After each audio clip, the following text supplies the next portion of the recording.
Hello दोस्तों, unity IAS में आपका स्वागत है। हम लोग शुरू किए हैं एम लक्ष्मीकांत की सीरीज। 2 वीडियो पहले से जा चुका है, ये तीसरा वीडियो है। अगर आपने 2 वीडियो पीछे वाला नहीं देखे हैं तो आप उससे पहले देखिए, उसके बाद इसे देखिए।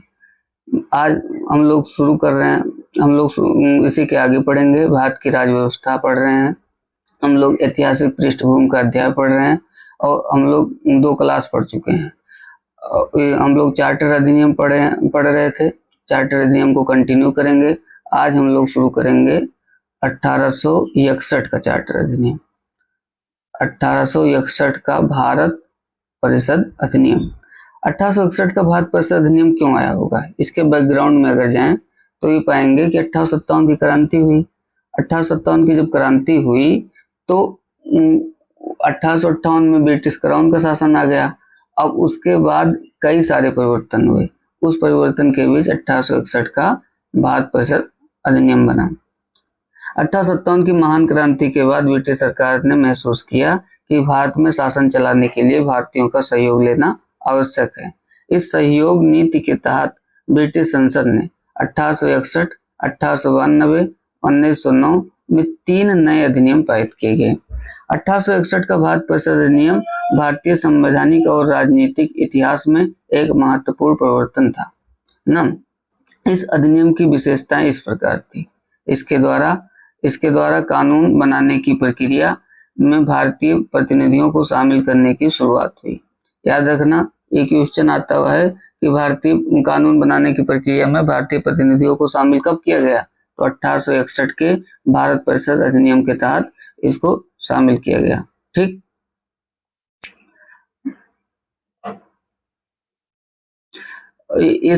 इस प्रकार वायसराय कुछ भारतीयों को विस्तारित परिषद में गैर सरकारी सदस्यों के रूप में नामांकित कर सकता था।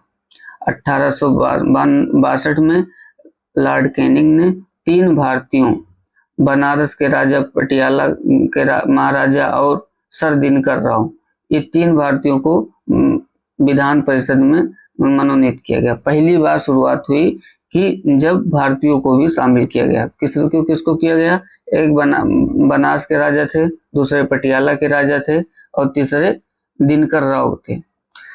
इस अधिनियम ने मद्रास और बंबई प्रेसिडेंसियों को विधायी शक्तियां पुनः देकर विकेंद्रीकरण की प्रक्रिया की शुरुआत की।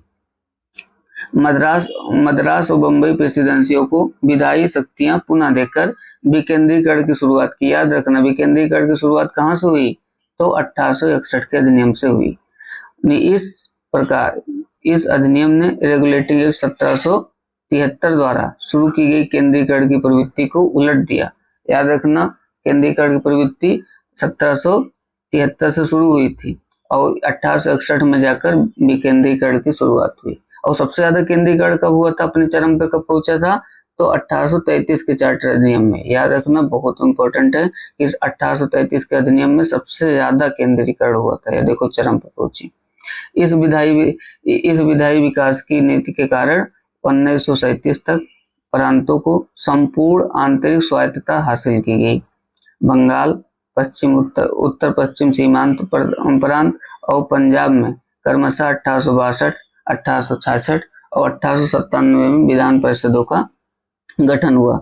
कब हुआ? बंगाल में 1862 में, उत्तर पश्चिम सीमा प्रांत मतलब आज के पाकिस्तान 1866 में और पंजाब में 1897 में विधान परिषद का गठन हुआ। इसने वायसराय को परिषद में कार्य संचालन के लिए अधिक नियम और आदेश बनाने की शक्तियां प्रदान की। इसने लॉर्ड कैनिंग द्वारा 1859 में प्रारंभ की गई पोर्टफोलियो प्रणाली उसे कहते हैं जो नया नया विभाग खुलता है, उसे पोर्टफोलियो प्रणाली कहते हैं, की मान्यता दी। इसके अंतर्गत वायसराय की परिषद का एक सदस्य एक या अधिक सरकारी विभागों का प्रभारी बनाया जा सकता था तथा उसे इस विभाग में काउंसिल की ओर से अंतिम आदेश पारित करने का अधिकार था। ठीक है, तो इसमें क्या होता था कि वायसराय की परिषद का एक सदस्य एक या अधिक सरकारी विभागों का प्रभारी होता था। तथा उस विभाग में काउंसिल की ओर से अंतिम आदेश पारित करने का अधिकार भी उसे होता था। ठीक है, जैसे आजकल मंत्रालय होता है वैसे पोर्टफोलियो था। उसके अगर क्वेश्चन आएगा पोर्टफोलियो की शुरुआत कब हुई थी, तो 1859 में प्रारंभ की गई थी, लेकिन अगर अधिनियम आएगा तो 1861 का अधिनियम, याद रखना। इसने वायसराय को आपातकाल में बिना काउंसिल की संतुति के अध्यादेश जारी करने के लिए अधिकृत किया। याद रखना, पूछेगा अगर कि अंग्रेजों को अध्यादेश जारी करने की शक्ति कहाँ से मिली, तो 1861 के अधिनियम से मिली। लेकिन अगर ये क्वेश्चन पूछे कि जो भारत में अध्यादेश है ये बताइए कहाँ से लिया गया है, तो 1935 के अधिनियम से लिया गया है। ये चीज याद रखना, दोनों में अंतर है। क्वेश्चन ये है कि अध्यादेश जारी करने की शक्ति अंग्रेजों ने कहाँ से लिया, तो 1861 से लिया, अधिनियम से लिया। लेकिन अगर भारतीयों ने कहाँ से लिया, तो 1935 के अधिनियम से लिया। देखो 1892 का भारत परिषद अधिनियम, ये देखो ये ज्यादा इंपॉर्टेंट नहीं है लेकिन हम लोग अच्छे से पढ़ेंगे। अधिनियम की विशेषताएं इस प्रकार थी। इसके माध्यम से केंद्रीय और प्रांतीय विधान परिषदों में अतिरिक्त मतलब गैर सरकारी सदस्यों की संख्या बढ़ाई गई। हालांकि बहुमत सरकारी सदस्यों का ही रहता था ना, बहुमत किसका था, सरकारी सदस्य का। और केंद्रीय और प्रांतीय विधान परिषदों में अतिरिक्त मतलब गैर सरकारी सदस्यों की संख्या अब बढ़ा दी गई। याद रखना, केंद्रीय और प्रांतीय विधान परिषद में अब गैर सरकारी सदस्य ज्यादा रहेंगे और बहुमत अभी भी सरकारी सदस्यों का ही बना रहा। अभी ऐसा नहीं है कि उनका नाम गैर सरकारी सदस्य ज्यादा हो गए, नहीं। इसके विधान परिषदों के कार्यों में वृद्धि कर उन्हें बजट पर बहस करने और कार्यपालिका के प्रश्न का उत्तर देने के लिए अधिकृत किया गया। अब वो विधान परिषद के कार्यों में बजट पर बहस कर सकते थे, कार्यपालिका पर प्रश्न और उत्तर कर सकते थे, मतलब क्वेश्चन पूछ सकते थे, जैसे आजकल प्रश्न आवर है ना। इसमें केंद्रीय विधान परिषद और बंगाल चैम्बर ऑफ कॉमर्स में गैर सरकारी सदस्यों के नामांकन के लिए वायसराय की शक्तियों का प्रावधान था। इसमें कह रहा है कि इसमें केंद्रीय विधान परिषद और बंगाल चैम्बर ऑफ कॉमर्स में गैर सरकारी सदस्यों के नामांकन के लिए वायसराय की शक्तियों का प्रावधान था। इसके अलावा प्रांतीय विधान परिषदों में गवर्नर को जिला परिषद, नगर पालिका, विश्वविद्यालय, व्यापार संघ, जमींदारों और चैम्बर ऑफ कॉमर्स की सिफारिशों पर गैर सरकारी सदस्यों को नियुक्ति करने की शक्ति थी। इस अधिनियम ने केंद्रीय और प्रांतीय विधान परिषदों दोनों में गैर सरकारी सदस्यों की नियुक्ति के लिए एक समिति और परोक्ष रूप से चुनाव का प्रावधान किया गया। याद रखना, क्वेश्चन आता है कि परोक्ष रूप से चुनाव का प्रावधान कहाँ से किया गया, परोक्ष मतलब अप्रत्यक्ष रूप से, तो 1892 के अधिनियम से किया गया। चुनाव शब्द का अधिनियम में प्रयोग नहीं हुआ था, याद रखना ये बात। इसे निश्चित निकायों की सिफारिश पर की जाने वाली नामांकन की प्रक्रिया कहा गया। याद रखना, इसमें चुनाव शब्द का प्रयोग नहीं किया गया था। क्वेश्चन आता है कि चुनाव शब्द का सर्वप्रथम प्रयोग कहाँ किया गया, तो 1892 के अधिनियम में नहीं बल्कि 1909 के अधिनियम में किया गया था। ठीक, अब आगे चलते हैं। 1909 का भारत परिषद अधिनियम। इस अधिनियम को मार्ले मिंटो सुधार के नाम, बहुत इंपॉर्टेंट है, इसको याद रखना सारे पॉइंट, मार्ले मिंटो सुधार के नाम से जाना जाता है ना। मार्ले कौन थे, भारत सचिव थे, और मिंटो कौन थे, तो यहाँ के गवर्नर जनरल थे या वायसराय थे। उस समय लॉर्ड मार्ले इंग्लैंड में भारत के राज सचिव थे और लॉर्ड मिंटो ये कौन थे, वायसराय थे। इस अधिनियम की विशेषता इस प्रकार है, देखो। इसने केंद्रीय और प्रांतीय विधान परिषद के आकार में काफी वृद्धि की। केंद्रीय परिषद में इसकी संख्या 16 से 60 हो गई। ठीक, अब संख्या बढ़ा दी गई केंद्रीय परिषद में, पहले 16 थी अब 60 कर दी गई। जैसे केंद्रीय परिषद का अगर नाम लिया जाए तो वर्तमान संसद, और अगर विधान परिषद का, प्रांतीय विधान परिषद का नाम लिया जाए तो विधानसभा। ठीक, प्रांतीय विधान परिषदों में इसकी संख्या एक समान नहीं थी, कहीं ज्यादा थी तो कहीं कम थी, स्टेट के हिसाब से था। इसने केंद्रीय परिषद में सरकारी बहुमत को बनाए रखा, लेकिन प्रांतीय परिषदों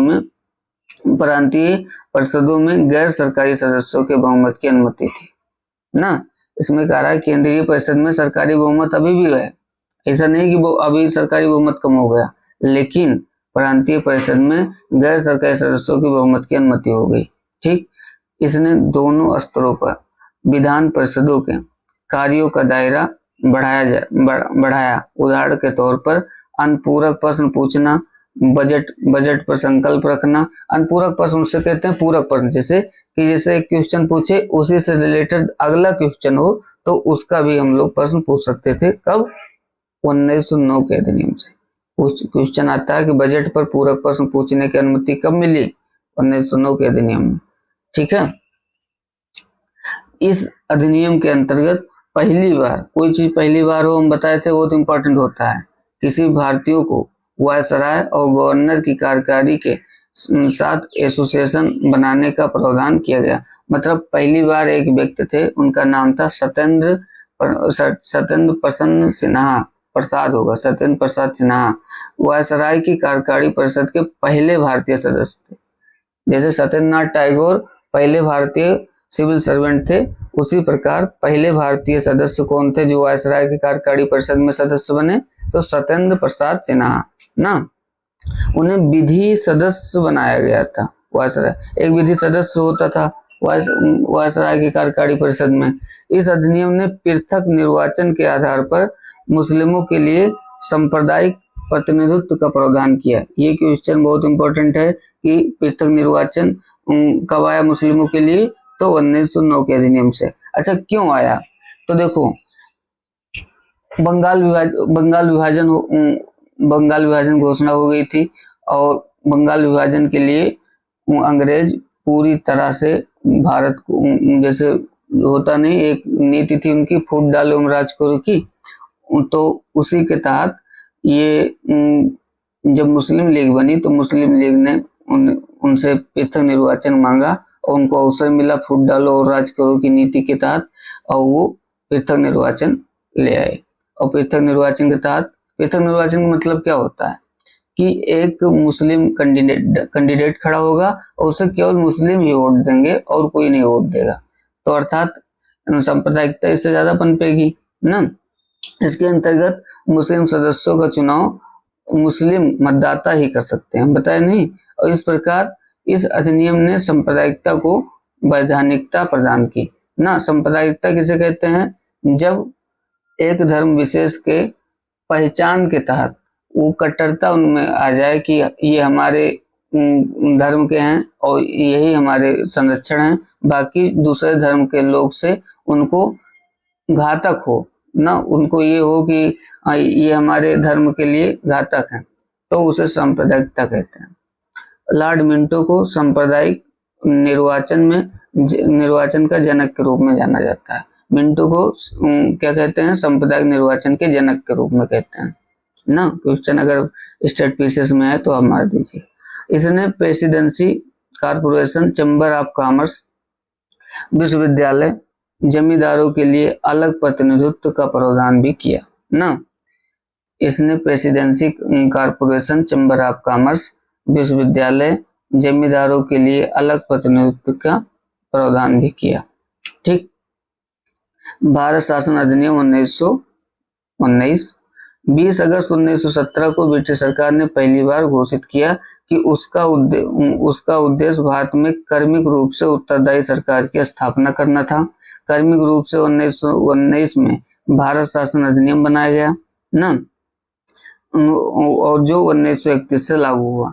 याद रखना, भारत शासन अधिनियम 1919 बहुत इंपॉर्टेंट है। 20 अगस्त को का नाम ये घोषणा किए थे ना, यहाँ के गवर्नर जनरल जो भारत के थे, इसी को ही अगस्त घोषणा कहते हैं ना। क्वेश्चन आएगा अगस्त घोषणा किससे संबंधित है? तो यही भारत शासन अधिनियम से संबंधित है। इसमें कहे थे कि कर्मिक रूप से उत्तरदायी सरकार लाएंगे। उत्तरदायी सरकार किसे कहते हैं? उत्तरदायी सरकार उसे कहते हैं जब एक कर्मिक रूप से भारतीयों को शासन प्रणाली दिया जाए, अर्थात विधानसभा में के सदस्य बनने का मौका मिले, उन्हें मंत्री बनने का मौका मिले, उन्हें शासन चलाने का मौका मिले, उन्हें नौकरशाही का मौका मिले, तो उसे उत्तरदायी सरकार कहते हैं। इस कानून को Morley Minto sorry Montagu Chelmsford सुधार भी कहा जाता है। मॉन्टेग्यू कौन थे? तो ये भारत सचिव थे। और चेम्सफोर्ड कौन थे? तो ये गवर्नर जनरल थे ना। तो लिखा भी है मॉन्टेग्यू भारत के सचिव थे, जबकि चेम्सफोर्ड कौन थे? वायसराय थे। इस अधिनियम की विशेषताएं इस प्रकार है। नंबर 1, केंद्रीय और प्रांतीय विषयों की सूची की पहचान कर उन्हें एक पृथक कर राज्यों पर केंद्रीय नियंत्रण कम किया गया ना। अब केंद्रीय नियंत्रण कम कर दिया गया। केंद्रीय और प्रांतीय विधान परिषदों को अपनी सूचियों के विषयों पर विधान बनाने का अधिकार दिया गया।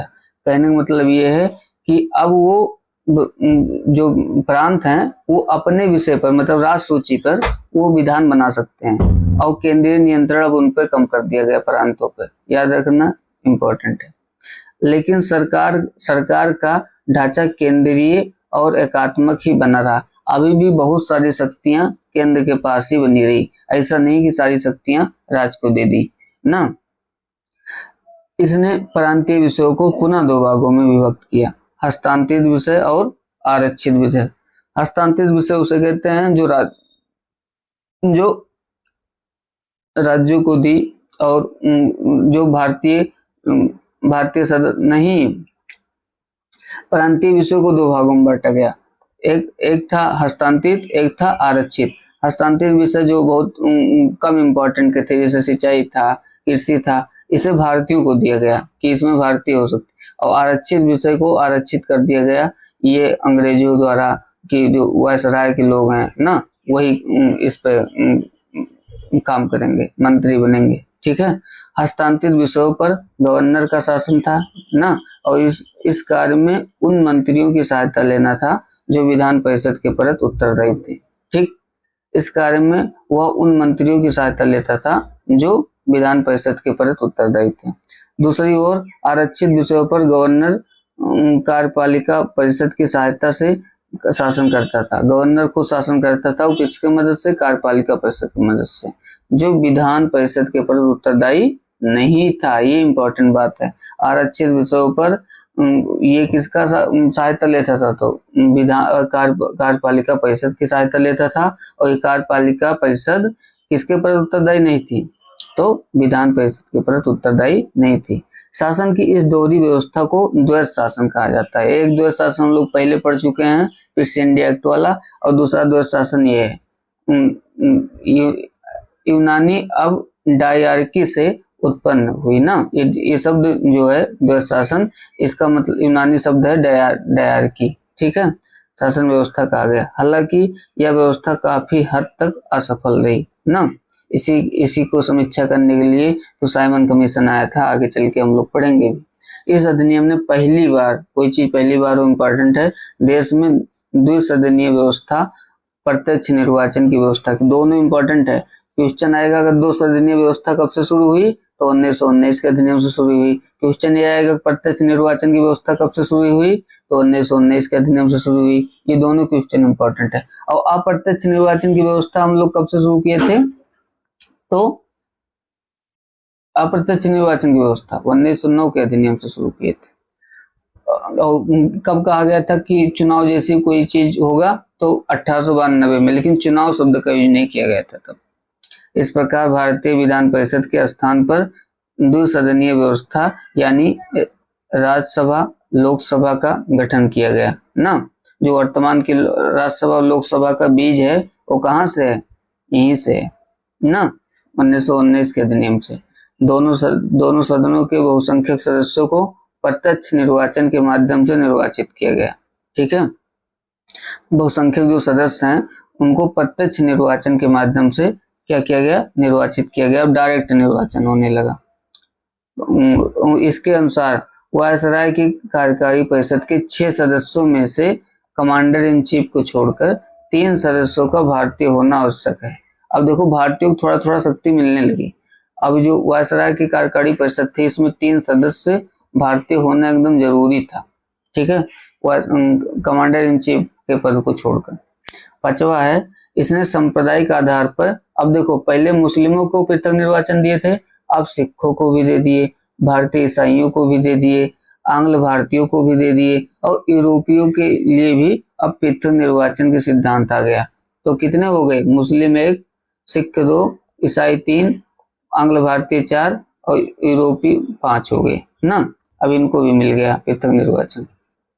इस कानून ने संपत्ति कर, शिक्षा के आधार पर समिति संख्या में लोगों का मताधिकार प्रदान किया ना। संपत्ति के आधार पर जो टैक्स ज्यादा देते थे ना, और शिक्षा जिसके पास एजुकेशन ज्यादा थी, उनको सीमित संख्या, समिति ने सीमित संख्या में उनको क्या मिला, मताधिकार मिला।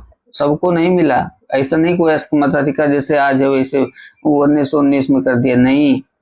इस कानून ने लंदन में भारत के उच्चायुक्त के कार्यालय का सृजन किया और अब तक भारत सचिव द्वारा किए जा रहे कुछ कार्यों को उच्चायुक्त को हस्तांतरित कर दिया। उच्चायुक्त मतलब हाई कमिश्नर जो वहाँ इंग्लैंड में रहता था, तो कहा भी रहा लंदन में भारत के उच्चायुक्त के कार्यालय का सृजन किया। पहली बार कोई क्वेश्चन पूछेगा कि उच्चायुक्त के कार्यालय का सृजन कब हुआ, तो 1919 के अधिनियम से। कहाँ हुआ, लंदन में हुआ। किसके लिए हुआ, भारत के लिए हुआ। अब तक भारत सचिव द्वारा किए जा रहे कुछ कार्यों का उच्चायुक्त को हस्तांतरित कर दिया। अब कुछ कार्य कौन करेगा, वहां के हाई कमांड करेगा या हाई कमिश्नर करेगा ना।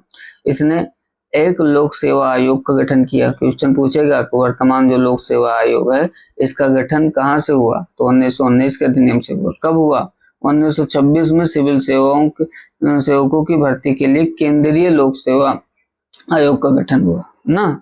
केंद्रीय लोक सेवा आयोग का गठन कब हुआ, 1926 में हुआ। जो आज की संघ लोक सेवा आयोग है उसका बीज यहीं से दिखाई देता है, लेकिन संघ लोक सेवा आयोग तो 1935 के अधिनियम से हुआ था।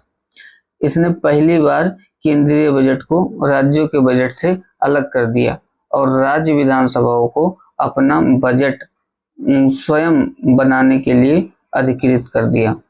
इसने पहली बार जो था, कोई चीज पहली बार हो तो इम्पोर्टेंट होता है, केंद्रीय बजट को राज्यों के बजट से अलग कर दिया ना, और राज्य विधानसभाओं को अपना बजट स्वयं बनाने के लिए अधिकृत कर दिया कि राज्य सरकारें अब अपना बजट स्वयं बना सकते हैं। अब केंद्रीय बजट को राज्य से अलग कर दिया गया है ना। इसके अंतर्गत एक संवैधानिक आयोग का गठन किया गया जिसका कार्य 10 वर्ष बाद जांच करने के बाद अपनी रिपोर्ट प्रस्तुत करना। वही संवैधानिक आयोग, साइमन कमीशन जिसे हम बताए थे, तो इसमें कहा गया था 10 वर्ष बाद समीक्षा करेगा कि द्वैध शासन सही भी है कि नहीं ना। जो उत्तरदायी शासन है, द्वैध शासन है, ये सही है कि नहीं। तो लेकिन थोड़ा पहले ही आ गया, 1927 में ही बन गया, 28 में आ गया। तो हम लोग कल पढ़ेंगे साइमन कमीशन। आज हम लोग यहीं समाप्त करते हैं। यूनिटी आईएएस में कुछ कोर्स चल रहे हैं, आप देख सकते हैं, परचेज कर सकते हैं। जैसे फेलीराम सर द्वारा geography, environment, ecology and disaster management में चलाया जा रहा है। Economy science tech internal security भी पढ़ाया जा रहा है। यूपीएससी प्रीलिम्स के लिए सीसेट और जीएस का कोर्स भी 999 रुपए में है ना। ये सारे कोर्स चल रहे हैं फेलीराम सर के द्वारा ना, आप देख सकते हैं, परचेज कर सकते हैं। पूजा कालिया मैम के द्वारा भी हिंदी साहित्य ऑप्शनल चल रहा है। तो ये सब आप सारे देख सकते हैं। हम लोग कल कंटिन्यू करेंगे इसके आगे का। तब तक के लिए धन्यवाद, बहुत बहुत धन्यवाद।